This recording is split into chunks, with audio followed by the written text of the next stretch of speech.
Hello students, इसमें बात करने वाले हैं फ्रैक्शन के बारे में, यानी कि टाइप्स ऑफ फ्रैक्शन। ये फ्रैक्शन कितने प्रकार के होते हैं।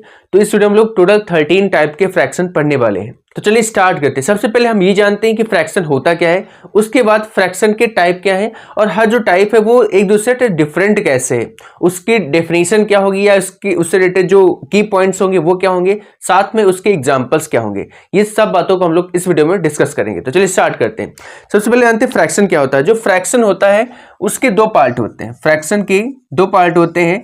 ऊपर जो नंबर लिखा होता है उसको बोलते हैं न्यूमरेटर। क्या बोलते हैं उसको? ऊपर कहते हैं न्यूमरेटर बोलते हैं, ऊपर जो पार्ट लिखा होता है, और नीचे वाले को डिनोमिनेटर बोलते हैं। क्या कहते हैं? नीचे वाले को डिनोमिनेटर। ठीक, जैसे फॉर एग्जांपल 3/4, ये क्या है? ऊपर वाला न्यूमरेटर है, नीचे वाला डिनोमिनेटर। या फिर 5/7, तो ऊपर वाला न्यूमरेटर, नीचे वाला डिनोमिनेटर।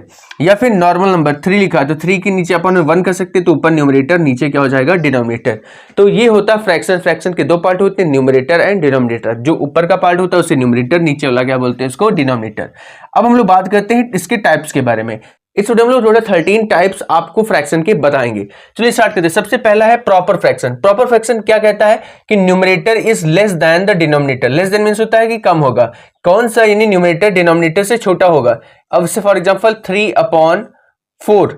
अब देखो 4 यानी कि डिनोमिनेटर है और 3 यहाँ पे न्यूमरेटर है, तो यानी वही कहता है कि जो न्यूमरेटर है वो डिनोमिनेटर से छोटा होगा। तो 3/4 इसका सही जवाब है। लेकिन क्या मैं यहाँ पे लिख सकता हूँ 5/4? क्या इसका सही आंसर होगा यानी प्रॉपर फ्रैक्शन का? नहीं, क्योंकि वो कहता है कि न्यूमरेटर इज लेस। किससे? डिनोमिनेटर से। न्यूमरेटर डिनोमिनेटर से छोटा होना चाहिए, तो ये इसका एग्जांपल नहीं है।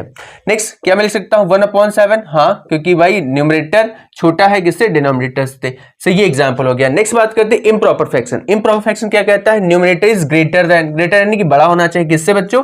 डिनोमिनेटर से। अब यानी कि ऊपर की नंबर बड़ी होनी चाहिए। अगर हम इसको चेंज कर दें यानी 4/3 लिख दें, फिर जो न्यूमरेटर है डिनोमिनेटर से बड़ी है, यानी कुछ भी बड़ी, ऐसे लिखा हो 7/3, तो यहाँ पे क्या है? न्यूमरेटर बड़ा है और डिनोमिनेटर छोटा है, तो ये क्या है? Improper fraction. अच्छा, आपको ये बता दें जो इम्प्रॉपर फ्रैक्शन है उसको मिक्स फ्रैक्शन में लिखा जाता है। इम्प्रॉपर फ्रैक्शन में किसी का जवाब लिखना गलत माना जाता है, तो इम्प्रॉपर फ्रैक्शन को अगर मिक्स फ्रैक्शन में चेंज करना है तो क्या करें? 3 से यहाँ पे अगर हम 7 को डिवाइड करेंगे तो 3 2 जा क्या जाएगा? 6। हाँ, जो हमारे यहाँ पे रिमाइंडर बचेगा वो 1। तो जो 2 होता है वो होल पार्ट में ऐसे लिखा जाता है, और यहाँ पे जो रिमाइंडर बचता है उसको ऊपर लिखा जाता है, और जिससे डिवाइड किया जाता है उसको नीचे, यानी कि 2 होल 1/3। इम्प्रॉपर को अगर मिक्स में चेंज करना है तो हम इस तरीके से चेंज कर सकते हैं, यानी कि जो हमारा क्वोशिएंट आता है उसको होल पार्ट में लिखा जाता है, रिमाइंडर को ऊपर और डिवाइजर को नीचे। इस तरह हम किसी भी इम्प्रॉपर फ्रैक्शन को मिक्स फ्रैक्शन में चेंज कर सकते हैं। नेक्स्ट हम लोग बात करते हैं मिक्स्ड फ्रैक्शन के बारे में। तो मिक्स फ्रैक्शन में दो पार्ट होते हैं, एक होता है होल नंबर वाला पार्ट और फिर होता है प्रॉपर फ्रैक्शन, है ना? Whole part and proper fraction. इसे लिखा हो, अभी मैंने किया था 2 होल 1/3। 2 होल 1/3 को अगर हम देखें तो इसको ऐसे लिख सकते हैं 2 + 1/3। 2 + 1/3 ये मेरा क्या हो जाएगा? Whole number. ये क्या हो जाएगा? मेरा होल नंबर। और ये जो है यहाँ पे एक प्रॉपर फ्रैक्शन है। क्या बच्चों? एक प्रॉपर, क्योंकि न्यूमरेटर डिनोमिनेटर से छोटा है, और ये क्या बच्चों? एक प्रॉपर फ्रैक्शन। तो इस तरीके जो नंबर लिखे होते हैं वो क्या होते हैं? Mix fraction. इसको पढ़ते कैसे हैं? इसको पढ़ेंगे 2 होल 1/3। क्या पढ़ेंगे? 2 whole 1/3। So for example 3 whole 5/7।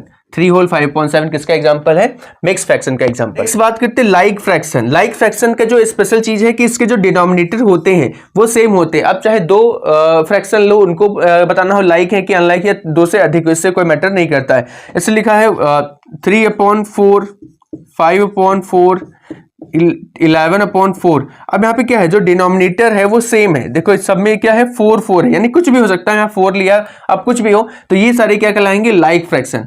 क्या कहलाएंगे? Like fraction. अगर कोई लाइक फ्रैक्शन नहीं है तो हम न्यूमरेटर और डिनोमिनेटर में मल्टीप्लाई करके उसको लाइक फ्रैक्शन बना सकते हैं। जैसे फॉर एग्जाम्पल आपको बताते हैं, जैसे लिखा हो 3/5 और ये लिखा है 2/3। ठीक है, अब यहाँ पे देखो ये लाइक फ्रैक्शन है। इन दोनों को अगर लाइक बनाना है तो क्या करेंगे? इसको हम 3 से मल्टीप्लाई करेंगे ऊपर, और यहाँ पे हम लोग 5 से दोनों तरफ मल्टीप्लाई करेंगे।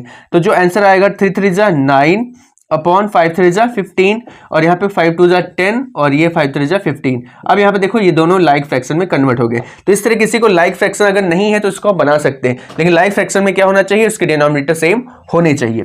नेक्स्ट हम लोग बात करते हैं अनलाइक फ्रैक्शन। अनलाइक फ्रैक्शन यानी कि उसका जस्ट अपोजिट, यानी कि उसका जो डिनोमिनेटर होने चाहिए वो डिफरेंट होने। जैसे लिखा है 3/4, 5/3, 5/7 या 7/12।